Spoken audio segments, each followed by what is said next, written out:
Alors, rebonjour, bienvenue dans mon atelier Guitar Workshop Synchronical et aujourd'hui on va faire, je vais appeler ça connaître ton instrument. Avant d'aller plus loin, commencer dans l'épisode numéro 2, j'ai oublié quelque chose dans l'épisode numéro 1 qui est le vinyle. Alors, rapidement, une caisse elle est couverte de vinyle, comme on le sait. La caisse elle est faite en bois. Pendant l'été, ce bois il se flex. Alors, il flex et il pousse le vinyle. Le vinyle, tu le trouves sur les caisses et aussi tu le trouves sur les amplis. Entouré d'amplis. Alors, ce vinyle, il s'assèche. Quand il s'assèche, ben, il craque. Alors, pour le maintenir flexible, tu as deux choses. Soit tu utilises ce truc Leather Vinyl Protectant, cuir et vinyle. Si tu n'as pas cuir et vinyle, mieux que le cuir et vinyle, l'huile d'olive et tu nettoies et ça va le rendre flexible et en bonne santé pour qu'il flexe et il revient et tu gardes une caisse vraiment propre. Parce que les caisses sont très très chères. Alors, épisode 2, connaître ton bois, connaître tes micros. La plupart des bois qu'on utilise dans les guitares, sur les necks, c'est l'érable, sur les fretboards, soit le palissandre, soit l'érable, soit l'ébène.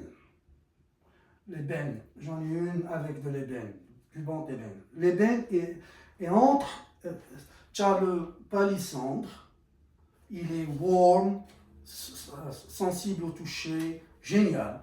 Tu as l'érable, il est snappy, légèrement agressif, il a le top end, il est génial aussi. Et entre les deux, tu as l'ébène. L'ébène, il sonne moitié là et moitié là. Ce qui concerne les corps, généralement, tu vas me dire, mais qu'est-ce que ça me fait? Attends, réfléchis. Si les fabricants de guitares de marque, Fender, Gibson, Searle, PRS et tout ça, ils choisissent différents bois, c'est pour qu'il y a une raison. Il y a des Fender qui sont faits en bois de tilleux, il y a des Fender qui sont faits en alder, il y a des Fender qui sont faits en frêne, bois de frêne. Il y a des raisons. Alors, on prend l'exemple de celle-là rapidement. Alors, celle-là, c'est un corps en acajou. On appelle ça un good piece of chunk.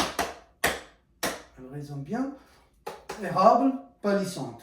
Nice combo. Par contre, la Les Paul, comme ici, elle est toute en acajou, mais il y a ce qu'on appelle le cap. C'est cette beveled piste de bois qui est beveled, elle est faite en érable. Et monsieur Les Paul a décidé de faire ça dans sa création pour lui donner plus de treble dans le top end. Juste entre parenthèses, Les Paul a créé la Gibson dans les ateliers Epiphone à New York, dans le temps. Gibson a été créé dans les ateliers Epiphone. Epiphone est bien plus ancien que Gibson, je crois. Et voilà pourquoi il est impératif de connaître quel bois tu as, parce que le bois te dit, la guitare, c'est 10% du son vient du bois, le reste vient des micros. Alors, prenons un exemple. J'ai pris ce EQ, graphique EQ, pour te montrer comment les bois, différents bois sonnent. Alors, alder, upper mids, ça va être un petit peu dans ce genre-là. Ça, c'est le bois d'aulne. Le bois d'aulne, il est dans cette fréquence-là. L'acajou, il est dans cette fréquence-là. Il est warm. Voilà, ça c'est l'acajou. C'est pour ça que monsieur Les Paul a ajouté, rappelle-toi, la cape en érable pour ajouter cette fréquence, avoir la chaleur et cette fréquence un petit peu haute. C'est pour ça. Alors non, là on passe à l'érable. Là, l'érable, il est plus ou moins comme ça.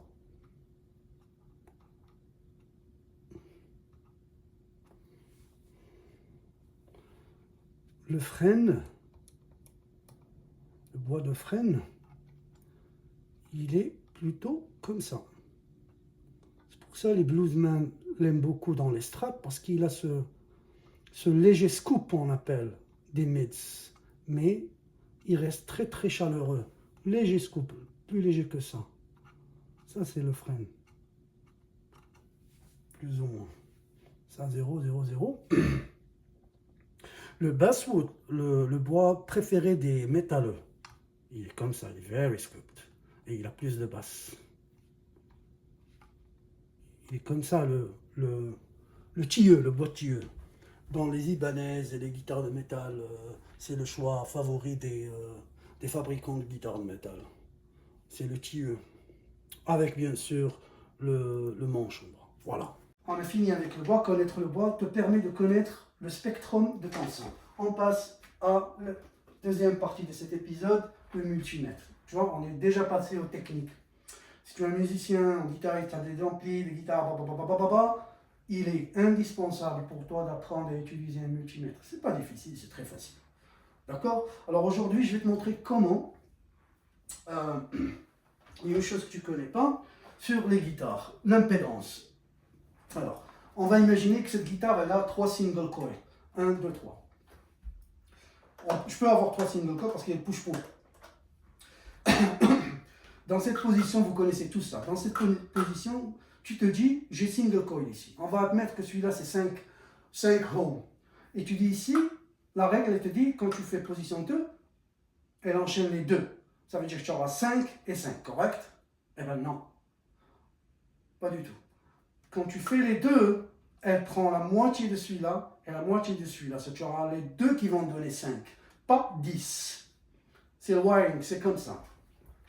Donc alors, je te montre comment mesurer tes micros pour savoir quel est le output d'impédance que tu as sur tes micros. Tu prends le jack, tu mets un sur la guitare, tu rajoutes le volume, tu open le volume, tu prends ton multimètre, tu l'allumes, tu le mets sur home, sur le signe ici que tu vois là, home, et tu mets 20 kilo home. Tu le poses, tu prends l'autre partie du jack, tu mets le négatif sur sleeve. Alors ça c'est le sleeve, et après la bague noire, c'est tip and sleeve. Et tu mets, on va mesurer, je vais la mettre en mode single coil, hop, voilà, c'est fait. Et on va mesurer le neck combien il a. Let's go.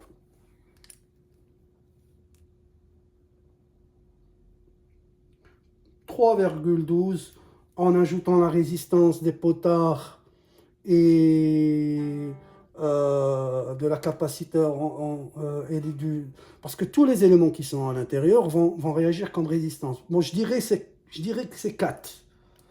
Je dirais que c'est 4. Avec ça, on a une lecture à peu près, je dirais 3,8 jusqu'à 4.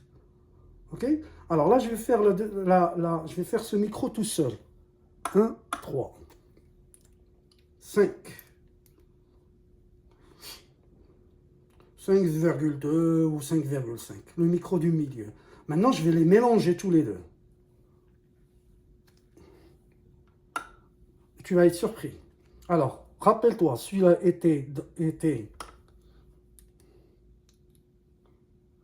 il était dans l'ordre de 3,7, 3,8. Et celui-là est de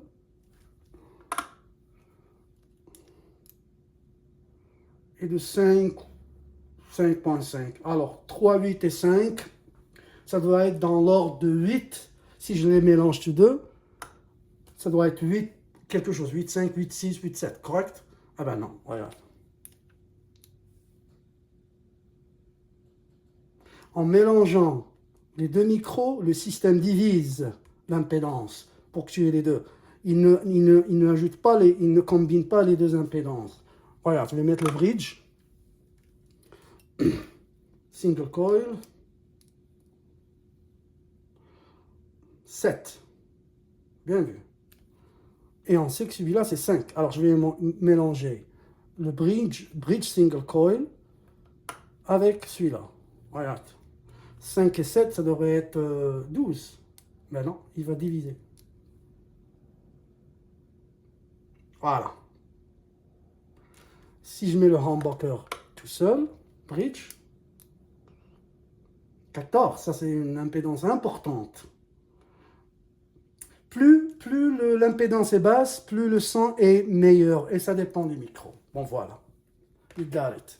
Voilà. Merci si tu as aimé cet épisode. Push the like button, subscribe. Raconte à tes amis, invite tes amis. On va en faire le tout, comme je l'ai expliqué, les pédales, le tout. Bon, au revoir, à la prochaine.